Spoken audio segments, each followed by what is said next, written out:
So when you look at this housing development of Edmund Ridge, and you see the quality of the housing that is developed here, this is nothing like Operation Pride.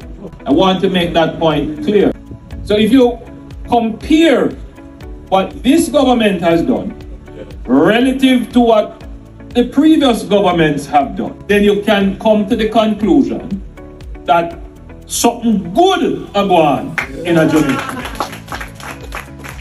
Because if you compare these kinds of development to Operation Pride developments, then your conclusion would be that what was happening before was Operation Shame.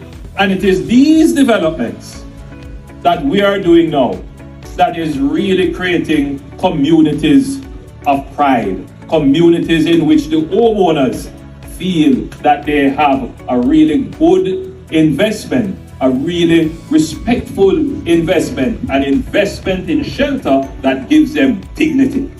That is why we bring these to the attention of the people. Something is happening in Jamaica. Something good is happening in housing.